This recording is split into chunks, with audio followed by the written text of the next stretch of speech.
We sprinkle in the media and their misinformation. And now we got communism running out through the nation. Talking about defunding all the police. Got us marching, yelling no justice, no peace. Out here looting black businesses and slowly becoming the very thing that we said we are opposing. Wow. I swear we all just need a mirror. It's 2020, y'all, and it couldn't be any clearer. And if I tweet some things, I'm hoping they be a trigger to make you reconsider. I feel like Terry Crews. I became a target all simply for my views. Stand on my beliefs, dog. That is what I chose. Never back it down, and even if I lose, I'm willing to go and die on this hill. Terry Crews. My thing is, in the black race, in black America, we have gatekeepers. We have people who have decided that who is going to be black and who is not.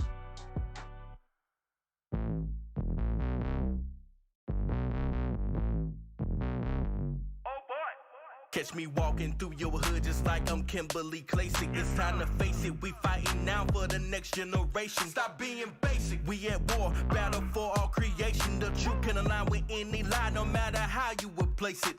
The son of man's like scatter flock, the kids people like pass a lot. Who preach the truth with no mask and not spread fear and hate for an aftershock. Millions lost cause the faith is shook. The pandemic threw a major hook, just like the punch that Nader took. The sound alone is what made you look for a place you can run to.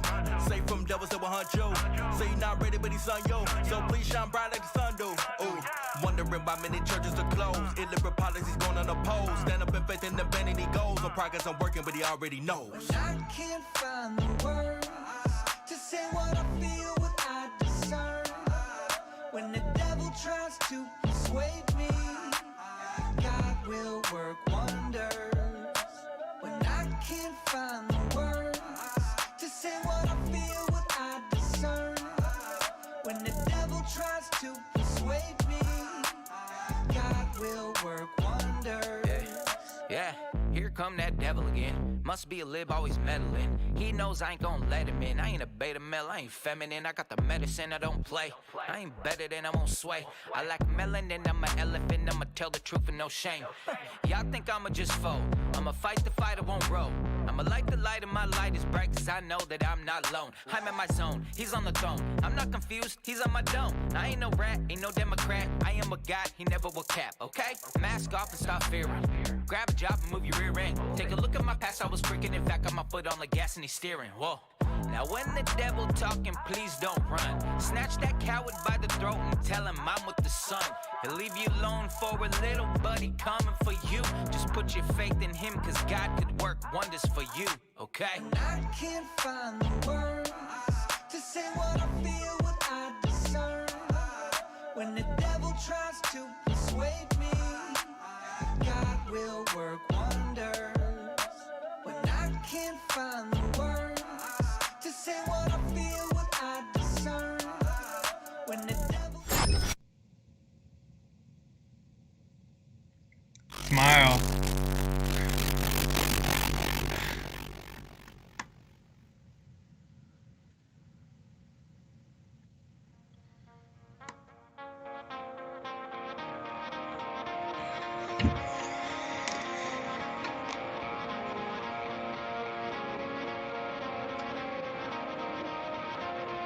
I can take this off, right?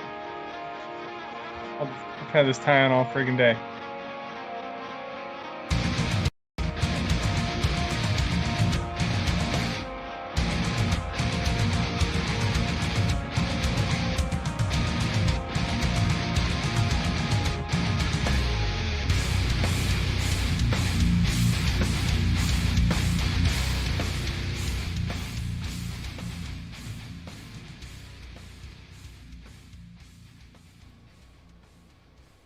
Welcome to Plausible Foolishness.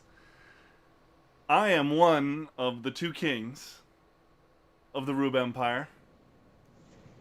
I'm the Philosopher King, the Mad Scientist Matt, and I've got a perspective on things. Ray, the Iron King, could not be here today because he had some family business that he had to take care of. And it's legit business, so we're only going to rag on him a little bit for not being here. Like a lot. So to the normal person, an inordinate amount. But to us, a little bit. But we do have a special... sorry. My bad. I forgot. The right hand of the Kings, producer, Dusty! Thank you. Yeah, I had to... I was going to say. I had to step in there. At least I'm here. Yeah. Ray decided to skip out. Yeah. He had to take care of his kids. Whatever. But we also have somebody else. Yes, we have a guest. This is his second time on the show, hence the name of the episode, Ben Adams 2. Ben Adams, Idaho State Representative. Welcome to the show. Hey. Yay! Thanks. Glad to be here. Yes. Round 2. Fights. Doing good. This one probably won't be 2 hours of me going, but definitely glad to be on here with y'all. Oh, I mean, I'd love to have 2 hours of that again. Yeah, that was a great show. I know. We'll bring the other guy back, and we'll get 2 hours. How about that? True. All right, so you had a pretty big speech on the floor of the House. Are you in the House in Idaho? I am in the House of Representatives. Yep. That's right. Well, tell us about that. Fill us in. What led you to get up there? What did you talk about? And what was the reaction? Well, I'd say what led to that was a lot of frustration at the House not doing some things. We've been in session now since January, and very little has been done in terms of reining back a lot of those restrictions that were put in during COVID. And on top of that, I don't know if you noticed, but we got a pretty active executive branch of the federal government. No. That has he up been to? just 90 executive orders. Something like that. Yeah, he's been pretty active, and the ones that really stuck out to me was just the fact that we're spending ourselves into oblivion. This concept of COVID passports, I don't care if it's coming from government or if it's coming from the private sector, it's bad news. In Idaho, we have the lifeblood of our state is these dams that are on the Snake River that provide clean hydropower, and also provide water so we can grow crops in an otherwise high desert. And we had one of it. I mean, it is such a big deal to the state of Idaho to keep these dams that it is in the state Republican Party platform that we oppose dam breaching. Okay. I mean, it has been thoroughly discussed. What and when you say dam breaching, can you explain what? I mean, it sounds like I should know what that is, but I want to make sure. Break the dams down. Yeah. And breach them.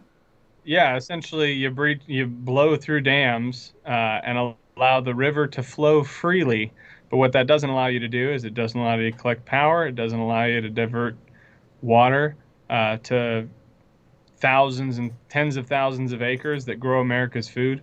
So I'm guessing that there are people who want that. There are some. They're in a minority. And the only reason they really want it is they hope that salmon will flow up the river and will be able to save the fish. Okay, so I come from a town where they have salmon and they still flow up the dam. Yeah, So and we how have does those the dam options stop the too. salmon from going up the river? I don't understand.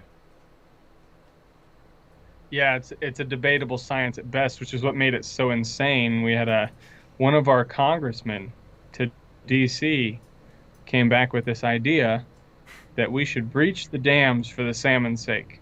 The guy's a Republican, He's a For Republican. and it just so salmon's happened. sake. Yeah, and it just so happens that he comes back with this idea right after the Biden administration gets in there. Hmm. And let's just say it's not well received by anybody, except for, I mean, every following. There's always going to be a following, but the overwhelming majority of the state. No, thank you. So I sit down from time to time. I have something burning in my head, and I write it out. And more often than not, I read it back and I say, "Hey, that one wasn't for anyone else. That one was for me." That's a worthwhile practice. That's something we should all. I think that's something the entire internet should practice. But this time I read it and I read it again and I read it again and I said, I think I need to make this one public. I think I need people to hear this. We had just come back from a 2-week recess to the legislature, and I felt it was very important that it's starting to be springtime here. People want to go home. They want to enjoy the warm, and get a lot of them are farmers. They need to start plowing their fields. There's all sorts of justifications to put a rubber stamp on things and go home. Mm-hmm, mm-hmm. But we serve the people here, and we still had some things left undone. And so, in my speech, I tried to address some of those things. I tried to voice the concerns that I've heard from people all over the state and all over the country that are really, really concerned about the direction of things. And I made a rallying cry to stand up and take a stand and do what we have to do to protect our own. Was that you think it was a successful rallying cry? I think it's still got time. Overwhelmingly, I had a positive response from the public, at least here in the state of Idaho. I shared it with a lot of my friends, and every last one of them were like, "Heck yeah! How do we get them over here?" More of that. Well, you've got a couple over there. Sabatini's a good one, right? In Florida. Mm. We've actually I reached out to them today to try and get them on the show. Yeah, and Representative Snyder is a good one as well. We will make note. Jotting that down. Yeah. So, I think it's been fairly well received even in the House because, and this is my opinion, right? It's my speech. It's hard not to be biased. Mm-hmm. I said what I said. I meant every word that I said. How people take it is a matter of perspective, I'm sure. Always. But I know what I meant. And you know what I meant. Mm-hmm. Yes. And everybody who heard that speech and said, okay, I get it. They get it. Yeah. And if you were standing there or sitting there watching the speech, scratching your head, probably need to open up a history book. Mm. So Ben, do you have that speech on hand, by the way? I know it's on YouTube. Okay. I don't have it in my hands. I will link it. I'll link it to our comments. That way people can view Okay. it and see the speech. We'll I also would put recommend it in we'll put it in the notes underneath the video when it posts on YouTube. Yeah, I would recommend the Idaho Freedom TV version or the Idaho Dispatch version Okay. I think the Idaho Statesman did one. KTVB did a really cool. Well, some people thought it was mocking. They compared me to Rocky, man. They did. Like, I don't see how that's a negative. The guy's a cultural icon. Right. So you can try and mock. You can try and mock all you want, but you compare anybody to Rocky, and You picked the wrong. You picked the wrong character. If you're trying to mock. yeah, he's the man. So, yeah, overwhelmingly though, it was the feedback that I got was overwhelmingly positive. That hey, this is exactly what people need to hear, and that I don't like to talk on the floor. I'll just tell you. I like to talk when I have to talk, when I feel like this is something I have to speak on. And I can understand that. but I'd never given a speech on the floor, let alone a 3.5-minute one. But I knew 2 weeks prior that this is something that I felt very strongly I had to do. And so whether it goes all over the country or whether it goes, no matter where it goes, I put it in God's hands and say, Lord, use it for good, and we'll go from there. Amen. You're a freshman representative, right? Correct. So First year. First year. It's kind of gutsy to go up. Hey everybody, new here. Nice to be here. I got a problem with all of you. Let's get to work. It depends on how you take it. There are some people in legislatures around the country that there's this mindset of, well, you just got here, you don't know anything, so sit down, shut up, watch, and maybe in the future you can talk. I'm clearly not one of those people, and after 2020, I'm not interested in sitting back and watching and waiting. We're way past that. Yeah, that's awesome. I agree. I mean, I think you take your job seriously, and your job is to represent the people of your district. And so, to do anything less would be, in my opinion, and I think also in yours, would be a dereliction of duty. Yep. So, hats off to you. Appreciate that. Yeah, my Appreciate favorite that. line was, lead, get out of the way. Or, no, lead, follower, get out of the way. And, seriously. Or something like that. Yeah. You are definitely leading, and I like it. So, what is your hope for legislation in the future, or is there anything in the works that you can talk about for your people? I can talk about a little bit of stuff. So, nationwide, there have been a handful of states that have presented nullification laws to the federal government's new ideas. Idaho is one of those. That legislation is in the Senate. So I look forward to getting it over here. And this is relating specifically to gun control, right? Correct. Yeah. But the entire strain is pushing back on the federal government and saying, look, we have to represent the people that we serve, and they didn't sign up to be slaves to, a handful of tyrants 2,400 miles away. Correct. If that's how you define them. See, I had to clarify that. But in all honesty, they didn't sign up for that. We're not supposed to be ruled by a few.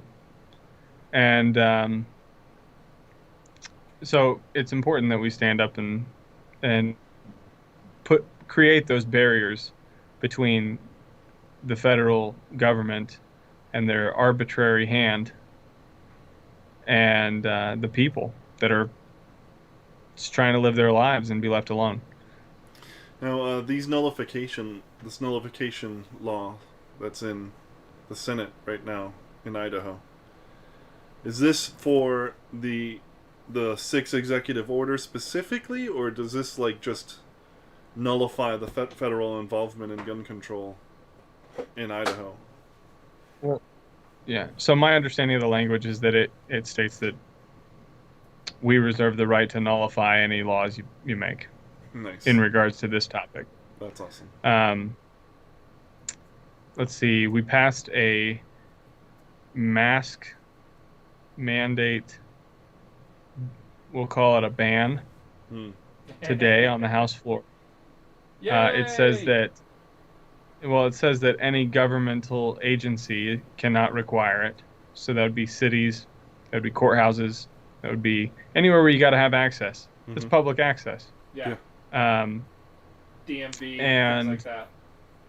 Correct. And well, for instance, in my county, the DMV doesn't require it, but it ranges, right? And Sure. the idea is, look, I'm a John Locke philosophy guy. You own yourself. Everyone has a property in and of himself, and nobody has a right to that property except for himself. And so the concept of someone forcing you to put something on your body that is not standard by any means. Yeah, no thanks. I don't think that should be required, especially by the state. Ooh. Yeah. And so it was a good piece of legislation. I haven't seen a piece of perfect legislation come through yet. There were definitely some people that brought up concerns about it, but it was the principle of it that I can get behind.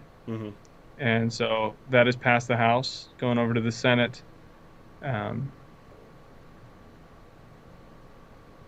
Yeah, it seems like there's a new one every day. We're also fighting to make sure we get some intent language into our appropriations bills. So funding for higher education, funding for K through 12, funding for early childhood development. We want to make sure that none of that money is ever going to be used to promote or in any way support concepts like critical race theory and this new ideology that is just permeated through so many institutions in this country. That is one of my biggest concerns. Seriously. Well, there's always going to be pushback. Sure. It's hard to kill a teacher's budget. Like, it's hard. They work with your kids, and in a state like Idaho, especially, most parents know their kids' teachers. Yep. They're not strangers. They're neighbors. Yeah. And so that concept of, well, we're not teaching that here. Okay, that's good. Yes. Let's make sure that it won't happen. Because we do live in border states with cities like Seattle and Portland and San Francisco. Lord. Don't get me started on And Portland. so I actually got a great call from Portland the other day telling me how wonderful I was. I sense some sarcasm there. Oh yeah, lots of sarcasm. I enjoyed it though. I mean, I showed it to my wife. We laughed. Hey, when Portland thinks you're doing a wonderful job, that means you are doing a wonderful job. You're doing the right thing. Yeah, well, you know what they say. If you're catching flack, that means you're over the target. There you go. That's a great phrase. I like that. Yeah. I was gonna ask another question. Oh, what about vaccine passports? What are your thoughts on that? Yeah, I got a problem. as you can imagine. Me I don't too. think. Obviously, the government has no business. The private industry doesn't have any business doing that. That's pri- Whatever happened to HIPAA? I was going to ask the same thing. Doesn't that fly in the face of HIPAA and all the regulations that allow you to have privacy in your health care? We've asked that many times on this show. So I think we have conflicting logic.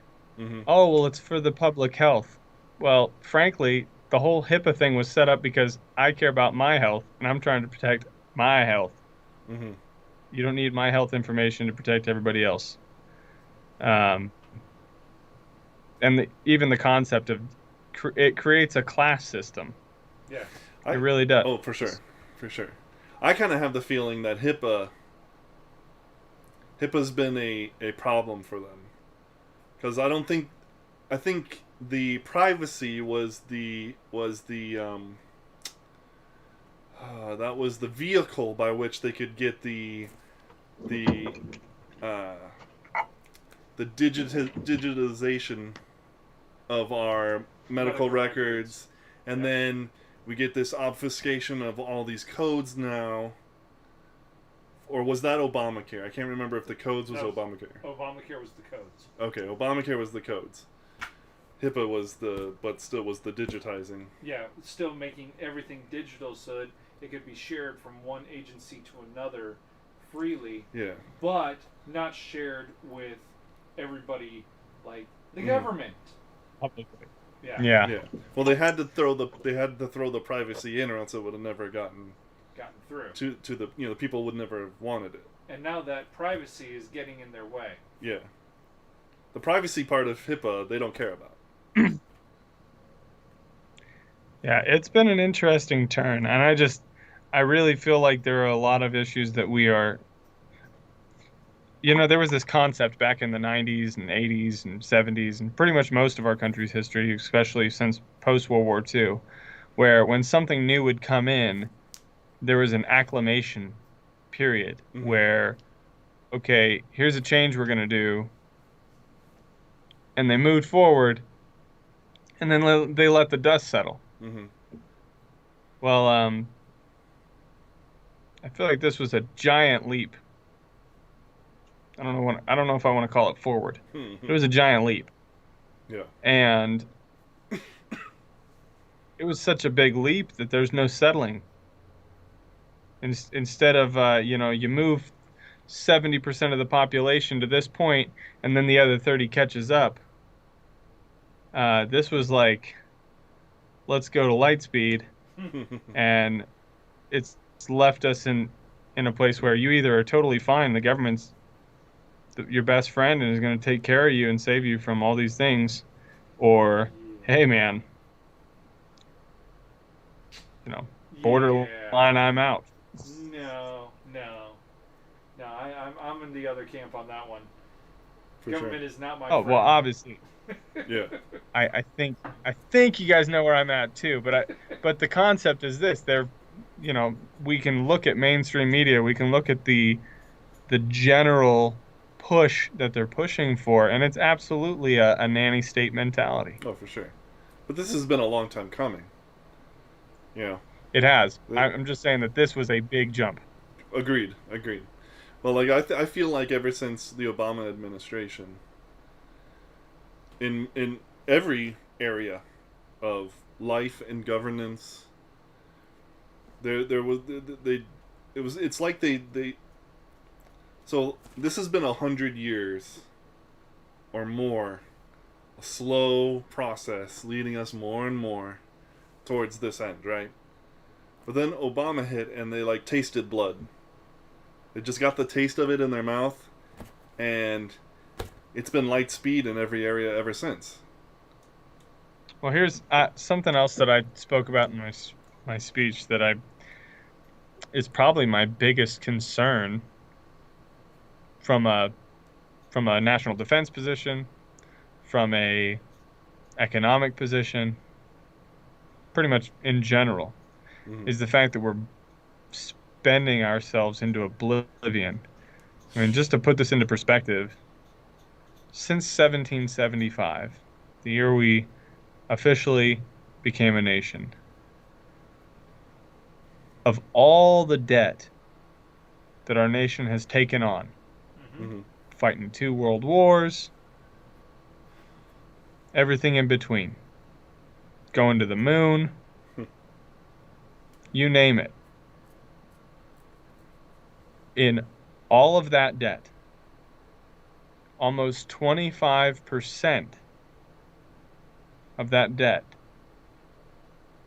has been accrued in the last 12 months. Wow. 12 months. I saw a statistic in like that November 2020, 35% of all the money in circulation had been printed in 2020. Yeah. Yeah, we're That's a on a massive different amount of money. level. We're on a different level of movement. If you haven't invested in cryptocurrency, Bro, it's like you're saying Yeah. everything that we talk about all the time.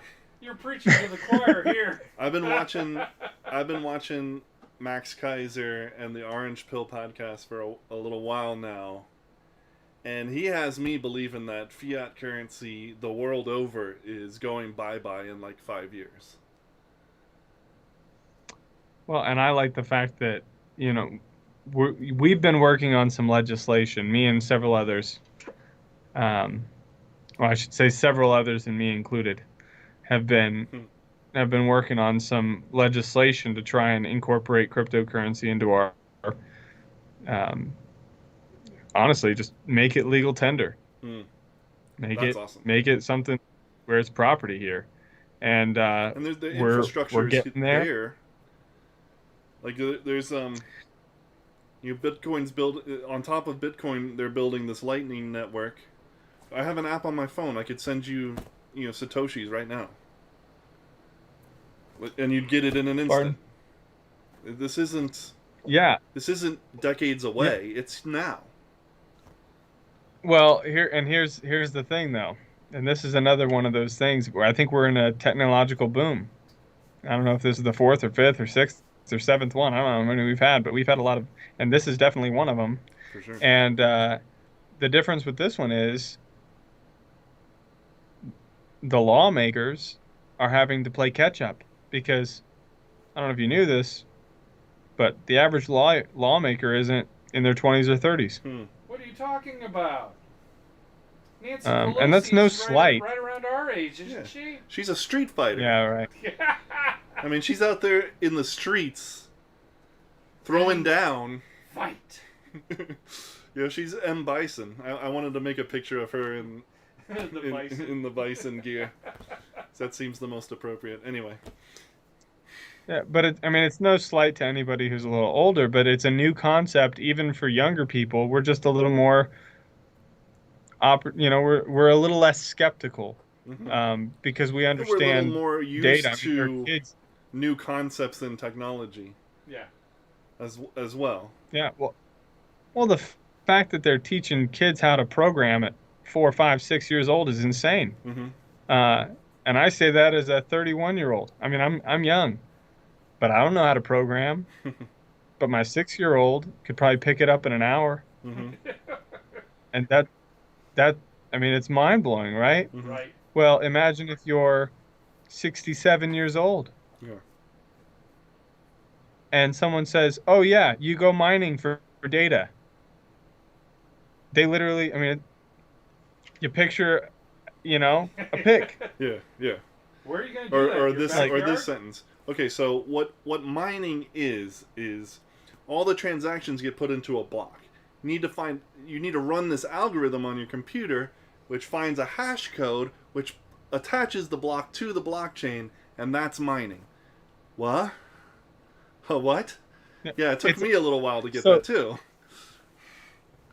Yeah, so needless to say, it's a big concept, but we're really excited about what's coming here.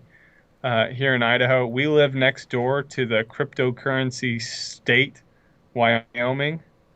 Oh, really? Where they've got, they're the home of blockchain. Interesting. I had no idea. Oh yeah. Tell me more. Look up Tyler Lindholm, Crypto Cowboy. Okay. Interesting. He's a good friend. He's a good man. Right on. So, unfortunately, he's not in their legislature anymore. But when he now works with Cynthia Loomis on her staff, Okay. which she's a U.S. senator from Wyoming. Okay. But look him up.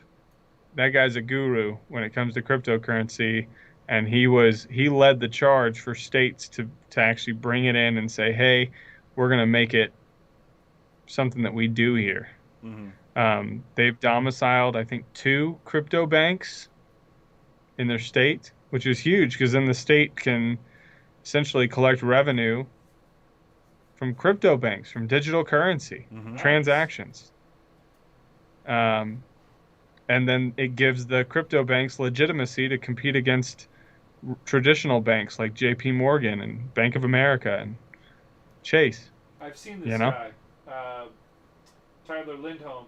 He had suggested that states can then start using crypto instead of giving us just massive amounts of money with expiration dates. Where if you don't use it by a certain date, they can then pull it back. So instead of just sitting in our accounts for ever and ever and nobody spending it, you have a certain date and time to spend it, or else it goes back to the crypto. He's a smart dude. He's got ideas. It's very, very interesting in that rather than using a debit card for like food purchases and things like that, you can actually use the crypto, and the crypto can go, okay, you can buy that but not that, and it's self-regulating in that way. Yeah, especially the smart contract technology in blockchains like Ethereum.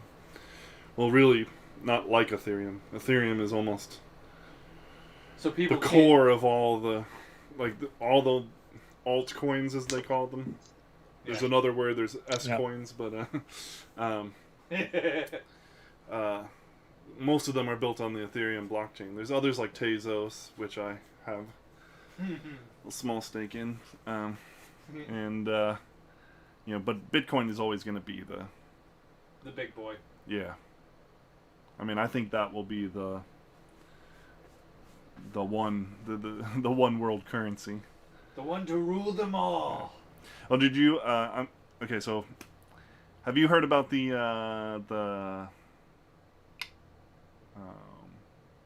was it Department of Defense? This new chip, the COVID-19. Oh yeah, the chip. It was NSA. Okay. Yeah, I did. I showed it to my wife and I said, read your Bible, pray every day, and you'll see this one coming a mile away. I like that. Yeah. Alex Jones was right.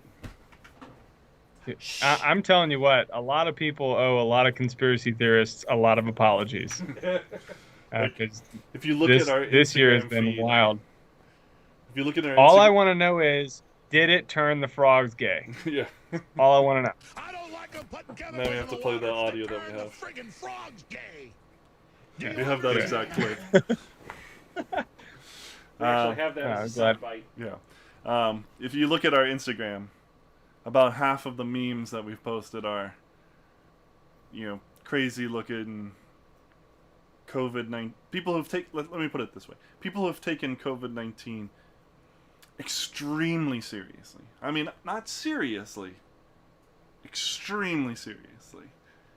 And the tag is, these people think that you are a conspiracy theory. These are the people calling you a conspiracy theorist. For legitimate conspiracy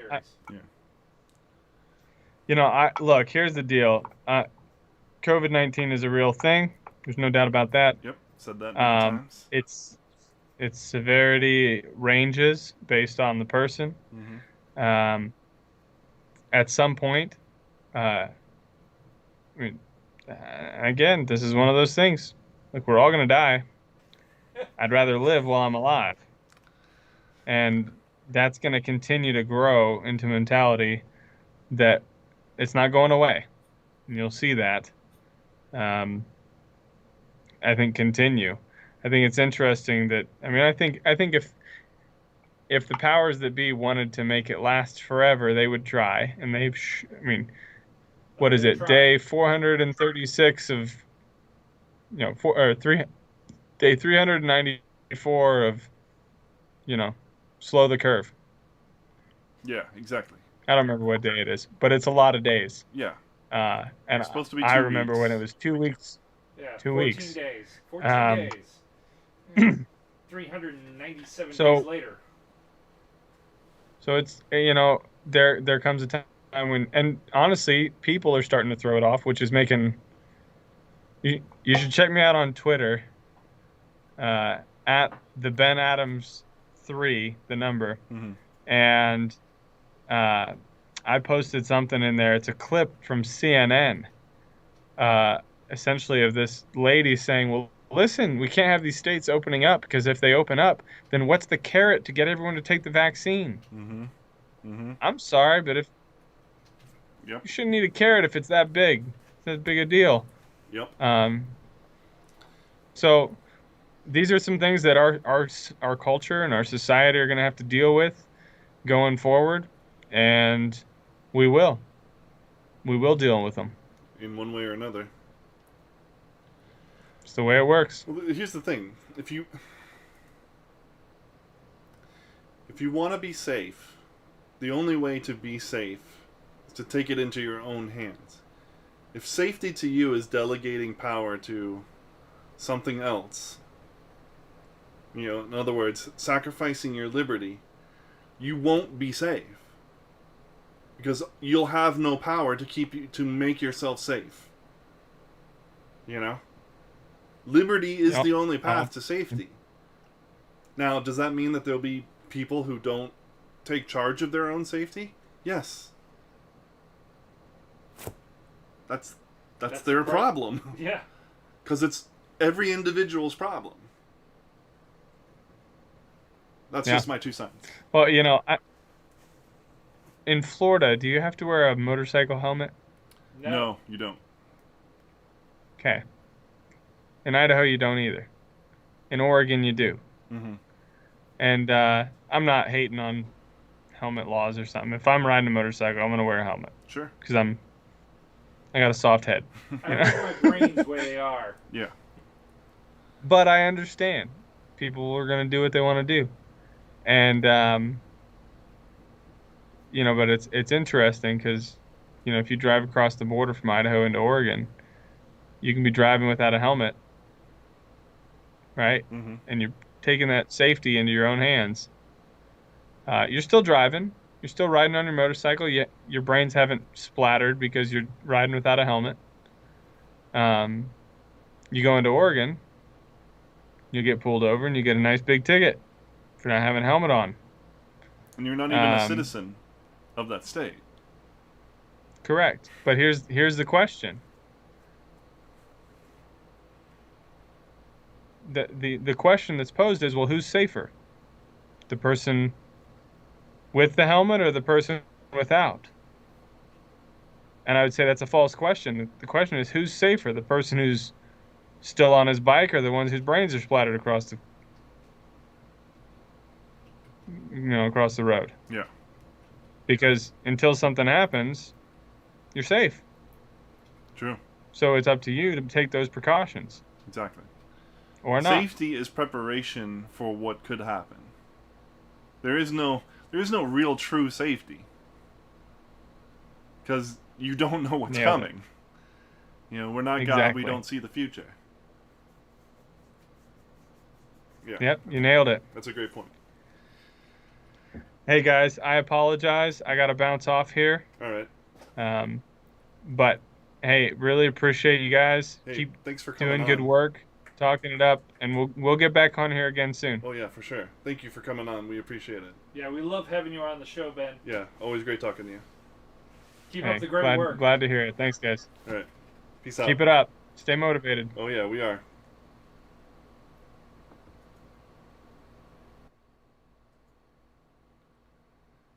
switch it to main screen.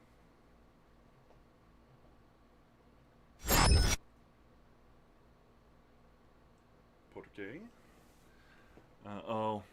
Turn on remote. Scroll up. Scroll up. 1 Too second, far? guys. Too far? Down a little bit. There you go. Oh, sorry, not remote, local. But that's already on. Crap. Right click on local. I think we got it. Right click on local. Properties.